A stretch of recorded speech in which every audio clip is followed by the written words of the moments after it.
अस्सलाम वालेकुम। तो दोस्तों आज की वीडियो में भी अल्हम्दुलिल्लाह काफ़ी अहम तरीन मालूमात मैं आपसे शेयर करने जा रहा हूँ। पहली डेवलपमेंट की तरफ चलता हूँ। दोस्तों ये कुछ तस्वीर आपके सामने आ रही होंगी, आप इन तस्वीरों को देखें। ये जगलोट से स्कर्दो रोड है, इसे मुकम्मल किया जा रहा है 44.7 किलोमीटर एरिया तक। इसका जो आप ये देख ली हैं कि ब्लैक पार्ट इसका मुकम्मल किया जा चुका है, यानी ये जो लुक डाल रही हैं ये हो रहा है काम इसके ऊपर। 48.7 किलोमीटर का ये रोड है, सेक्शन 3 है ये इस पूरे रोड का। तो ब्लैक टॉप इसके ऊपर आ चुकी है 44.7 किलोमीटर तक। अब दोस्तों ये एरिया क्योंकि FWO ये प्रोजेक्ट बना रहा है और ये एरिया आपको पता है कि इस एक्सट्रीम वेदर कंडीशन होती है इस एरिया की। टेम्परेचर -30 से 40 डिग्री सेंटीग्रेड तक चला जाता है। तो ऐसे में FWO बड़ी मेहनत कर रही है और यहाँ इसके कोई 7 वर्कर भी अब तक अपनी जान की बाजी हार चुकी हैं। तो ये सब कुछ किया जा रहा है इन इलाकों की तरक्की के लिए, इन इलाकों में टूरिज़्म बढ़ाने के लिए, ताकि ये इलाका पाकिस्तान का एक बेहतरीन इलाका बने और पूरी दुनिया में सबसे ज़्यादा टूरिज़्म यहाँ हो। तो काफ़ी ज़्यादा मेहनत कर रही है FWO भी और पाकिस्तान भी अपने तौर पर कि ये इलाका बहुत तेज़ी के साथ तरक्की करे, इसमें जानें भी ज़ाया जा रही है। ये सब कुछ आपके सामने ही है। अब दोस्तों अगली डेवलपमेंट की तरफ चलता हूँ। ये भी काफ़ी अहम तरीन डेवलपमेंट हमारे सामने आ चुकी है। इसमें दोस्तों एक छोटी सी डेवलपमेंट पहले शेयर कर देता हूँ। सऊदी अरब से ये आ रही है। सऊदी अरब दोस्तों छोटे छोटे प्रोजेक्ट लॉन्च करता है ह्यूमैनिटेरियन बेसिस के ऊपर। तो ह्यूमैनिटेरियन बेसिस के ऊपर सऊदी अरब एक प्रोजेक्ट लॉन्च किया जिसका नाम है king Salman humanitarian add and relief centre project. तो दोस्तों इसके तहत कोई 22,550 विंटर बैग तकसीम किए जाएंगे पाकिस्तान के लोगों के दरमियान।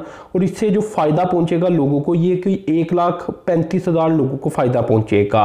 इसमें दोस्तों होगा क्या, विंटर की आइटम्स होगी जैसा कि रज़ाइयाँ होगी, इसी तरह कंबल होंगे, इसके अलावा क्लाथ वगैरह होंगे। तो इस तरह की आइटम्स होंगी और ये बुनियादी तौर पर सऊदी अरब का एक प्रोजेक्ट है पाकिस्तान के लिए जो कि सर्दियों में लॉन्च किया जाता है।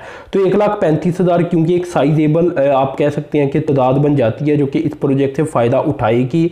तो मैंने सोचा ये मालूमात आपसे शेयर की जाए और गल्फ न्यूज़ की जानिब से बाकायदा इसे रिपोर्ट किया गया है। अब दोस्तों अगली डेवलपमेंट की तरफ चलता हूँ। ये भी काफ़ी अहम तरीन डेवलपमेंट है। तो दोस्तों ये डेवलपमेंट आ रही है प्राइम मिनिस्टर इमरान खान से। तो वर्ल्ड लीडर के साथ बातचीत के दौरान इन्होंने ये बताया है कि आने वाले 3 सालों के दौरान 10 अरब दरख्त लगाए जाएंगे। अब ये लगाती हैं या नहीं, लेकिन ये इन्फॉर्मेशन इन्होंने दे दी है। इसमें इन्होंने इसका सेकंड फेज़ भी बताया कि सेकंड फेज़ के अंदर हम मज़ीद नेशनल पार्क ऐड कर देंगे इसके अंदर और 30 से 45% ये वो एरिया बन जाता है जहां आप कह सकते हैं कि जंगल ही जंगल पाकिस्तान के अंदर हो जाएगा। तो बहुत बड़ा ये एक आप कह सकते हैं कि स्टेप है जो कि पाकिस्तान की गवर्नमेंट और इमरान खान लेंगे आने वाले 3 सालों के दौरान, क्योंकि 10 अरब दरख्त बहुत बड़ी तादाद होती है। और इसी तरह अगर नेशनल पार्क्स में इजाफा कर दिया जाए, जो कि मैंने आपको बताया भी था कि पंजाब की गवर्नमेंट और वैसे भी पाकिस्तान की गवर्नमेंट बहुत बड़े हिस्से को पाकिस्तान के नेशनल पार्क्स बनाने जा रही है। उनके छोटे छोटे नेशनल पार्क ये हो जाएंगे, लेकिन ये इतने भी छोटे नहीं होंगे, हज़ारों एकड़ ज़मीन के ऊपर ये मुश्तमिल होंगे। तो इस तरह आप कह सकते हैं कि क्लाइमेट चेंज के ऊपर अच्छे असरात आएंगे। इसके अलावा दोस्तों ये भी बताया गया है कि जो कोल प्रोजेक्ट है अब पाकिस्तान की कोशिश होगी कि ये ख़त्म कर दिए जाएं, यानी मज़ीद ना लगाए जाएं। लेकिन जो पीछे लग चुकी हैं उसके अंदर भी पाकिस्तान की ये कोशिश है कि इन्हें जो पाकिस्तान की अपनी बिजली या पन बिजली उससे रिप्लेस कर दिया जाए, क्योंकि ओवरऑल क्लाइमेट की बात हो रही है ना। तो क्लाइमेट को बेहतर करना है तो ये इक़दाम उठाने पड़ेंगे। इससे पाकिस्तान भी सिक्योर हो जाएगा, पाकिस्तान के बहुत सारे मसले हल हो जाएंगे। पानी का मसला पाकिस्तान का फ्यूचर के अंदर बड़ा ख़राब होता चला जाएगा अगर पाकिस्तान ने इसके ऊपर इक़दाम ना किए। आप अच्छी तरह जानते हैं कि पर कैपिटा पाकिस्तान का जो पानी है वो काफ़ी कम होता चला जा रहा है। ज़मीन के बहुत निचले हिस्से तक पाकिस्तान का पानी चला गया है। इस पानी की सतह को उठाना पड़ेगा, इसके लिए डैम भी बनाने पड़ेंगे, पार्शों की भी ज़्यादा से ज़्यादा आप कह लें कि दुआ करनी पड़ेगी और अमली इक़दाम भी उठाने पड़ेंगे जो कि यकीनन दरख्तों की सूरत में ही उठाए जा सकती हैं। तो इस तरह फिर पाकिस्तान आप कह सकते हैं कि बच जाएगा अगर पाकिस्तानी इक़दाम उठा लिए। इसके अलावा ये भी हम जानते हैं कि पाकिस्तान 60 से 70% रीन्यूएबल एनर्जी सोर्सेज के ज़रिए बिजली बनाना चाहता है और ये टारगेट है पाकिस्तान का 2030 तक का।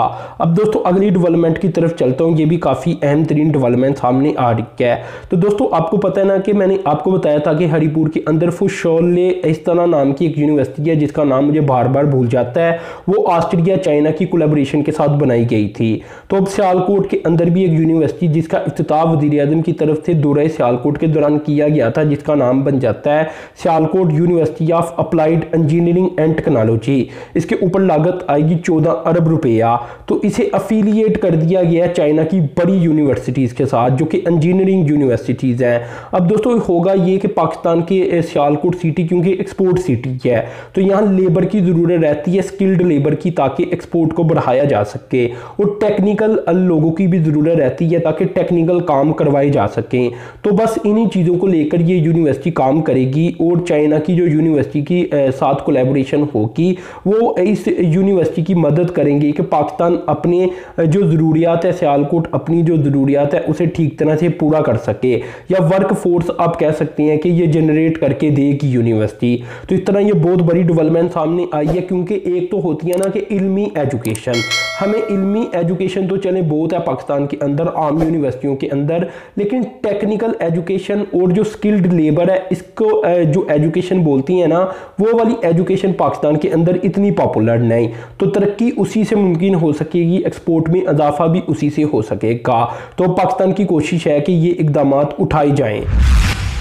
तो दोस्तों इस डेवलपमेंट के अंदर हुआ कुछ इस तरह से है कि तुर्बत यूनिवर्सिटी का ग्वादर कैंपस, यहाँ कोई 35 लेटेस्ट सिस्टम, गैजेट्स, अप्लाइंसेस और कंप्यूटर ये अवेलेबल करवा दिए गए हैं, और ये बहुत बड़ी डेवलपमेंट हुई है कंप्यूटर लेबॉर्ट्रीज के अंदर। अब क्योंकि ये इलाका जैसा कि आप जानते हैं कि पाकिस्तान का पसमानदा तरीन एरिया है, ये ज़्यादा तरक्की याफ्ता नहीं, तो यहाँ की जो छोटी छोटी यूनिवर्सिटीज़ हैं, जो कैंपस हैं, उनके अंदर इस तरह की फैसिलिटी नहीं थी कि IT के अंदर ये आगे बढ़ सके, ऑनलाइन एजुकेशन की तरफ जा सकें।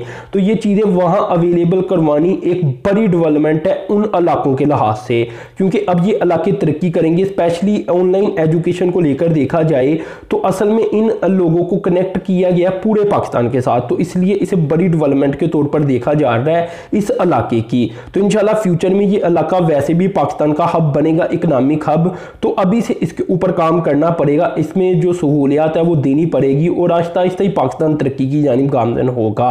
अब दोस्तों आखिरी डेवलपमेंट की तरफ चलता हूं, ये बहुत बड़ी डेवलपमेंट सामने आ चुकी है। तो दोस्तों ये डेवलपमेंट आ रही है चाइना की तरफ से। चाइना पाकिस्तान के इंतहाई मुश्किल वक्त के अंदर पाकिस्तान की मदद करने जा रहा है। वैसे तो दोस्तों चाइना ने कई बार पाकिस्तान की मदद की है, लेकिन इस बार असल में पाकिस्तान को जो मुश्किल में डाला है वो भी पाकिस्तान के बेहतरीन दोस्त यानी सऊदी अरब की जानिब से ऐसा किया गया है।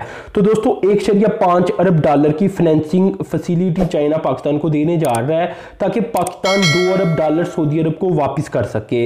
इसकी डिटेल दोस्तों मैं दे देता हूँ कि 2 अरब डॉलर में से 1 अरब डॉलर इसी माह के अंदर वापस करना है, जो कि अगले आने वाले सोमवार तक पाकिस्तान कर देगा, और इसके बाद जो 1 अरब डॉलर बचेगा ये जनवरी के अंदर पाकिस्तान वापस करेगा। तो ऐसे में दोस्तों चाइना सामने आ चुका है, और चाइना इस बात पर राजी है कि 1.5 अरब डॉलर हम फराहम कर देंगे। अब देखें दोस्तों इस डेवलपमेंट का जो सबसे अहम तरीन पार्ट है वो ये है कि ये जो लोन चाइना हमें देगा ये असल में स्टेट लोन के तौर पर नहीं देखा जाएगा, ना ही इसे आप कमर्शियल लोन कह सकती हैं, और ना ही ये पाकिस्तान के ओवरऑल लोन के अंदर जो कि फॉरेन लोन की सूरत में पाकिस्तान के ऊपर इस वक्त कर्जा है उसके अंदर शुमार होगा। इसमें दोस्तों चाइना और पाकिस्तान क्या करने जा रही हैं कि अपनी एक फैसिलिटी को दोबारा से अवेलेबल करवानी जा रही हैं। दोस्तों ये 2011 के अंदर साइन की गई थी, इसका नाम था बाइलैटरल करेंसी स्वैप एग्रीमेंट। इसके तहत कोई 10 अरब युआन या 1.5 अरब डॉलर की ये फैसिलिटी पाकिस्तान को दी गई थी चाइना की तरफ से। तो अब दोबारा से इसी का फायदा पाकिस्तान उठाएगा। ये भी मैं आपको बता दूं कि 2011 के अंदर ये 3 साल के लिए दी गई थी, 2014 के अंदर इसे एक्सटेंड किया गया था, और इसके बाद 2018 के अंदर दोबारा से इसे एक्सटेंड किया गया था। लेकिन जब 2018 के अंदर इसे एक्सटेंड किया गया था तो इसे डबल कर दिया गया था, यानी 20 अरब युआन तक इसे कर दिया गया था, यानी 3 अरब डॉलर तक। तो इस तरह अब ये फैसिलिटी पाकिस्तान ये चाहता है कि 2021 में ख़त्म होने जा रही है, और पाकिस्तान का स्टेट बैंक बाकायदा तौर पर आप कह सकते हैं कि चाइना को ये लिखेगा कि इस फैसिलिटी को दोबारा से रोल ओवर कर दिया जाए। तो इस तरह ये फैसिलिटी पाकिस्तान को दोबारा मिल जाएगी। तो बस दोस्तों इसी फैसिलिटी को लेकर चाइना पाकिस्तान को 1.5 अरब डॉलर दे देगा। ये भी मैं आपको बता दूं कि ये पैसा तो पाकिस्तान को मिलेगा, लेकिन इसके ऊपर जो लोन होता है वो पाकिस्तान को देना पड़ेगा। हालांकि ये जो सऊदी अरब की फैसिलिटी हमें मिली थी इसके ऊपर भी 3 से 4% तक इंटरेस्ट रेट था। जिन लोगों ने आपको अगर ये बता रखा है कि इंटरेस्ट कोई नहीं था तो वो गलत है, इंटरेस्ट था। लेकिन आप ये कह सकते हैं कि जब पैसा लिया जाता है तो जाहिर सी बात है बिजनेस इसी तरह होता है, और कोई भी मुल्क हो वो अगर पैसा देता है तो इसके ऊपर आपको पता है कि इंटरेस्ट भी लेता है। लेकिन चाइना का मामला ये है कि चाइना हमारे ऊपर कोई पाबंदी नहीं लगाता। चाइना को अगर हम ये कहें कि इसे एक्सटेंड कर दें तो वो एक्सटेंड भी कर देता है। लेकिन बाकी दुनिया का मसला ये है कि वो हमारे ऊपर प्रेशर बढ़ाती हैं और अपने काम निकालने की कोशिश करती हैं। तो ऐसे में दोस्तों पिछले साल अगर देखा जाए तो इस फैसिलिटी के ऊपर पाकिस्तान ने 20.5 अरब रुपया इंटरेस्ट की सूरत में चाइना को पे किया था। लेकिन फिर भी मदद के ऊपर अगर देखा जाए, मदद के लिए तो वो चाइना ही सामने आया है और मजीद पाकिस्तान को 1.5 अरब डॉलर चाइना देगा। अभी दोस्तों जब मैं इसकी रिकॉर्डिंग कर रहा हूं ये बात मैं आपको क्लियर कट बता दूं कि जो स्टेट बैंक ऑफ पाकिस्तान है इसका मौकफ सामने नहीं आया। ये जो रिपोर्ट सामने आई है ये एक्सप्रेस ट्रिब्यून के ऊपर लिखी गई है और उन्हीं का ये दावा है कि ये फैसिलिटी पाकिस्तान हासिल करने जा रहा है चाइना से दोबारा से। इधर दोस्तों ये भी मैं आपको बता दूं कि अगर सऊदी अरब को देखा जाए तो आपको पता है कि सऊदी अरब ने हमारे साथ जो कमिटमेंट की थी वो अभी पूरी नहीं हुई। यानी सऊदी अरब अपनी कमिटमेंट से पहले ही पाकिस्तान से पैसे वापस मांग रहा है। तो आप देख सकते हैं कि एक तरफ तो हमारा ब्रदर इस्लामी मुल्क है, लेकिन दूसरी तरफ हमारा वो सबसे अहम तरीन दोस्त है जो हर मुश्किल वक्त के अंदर हमारी मदद करता है।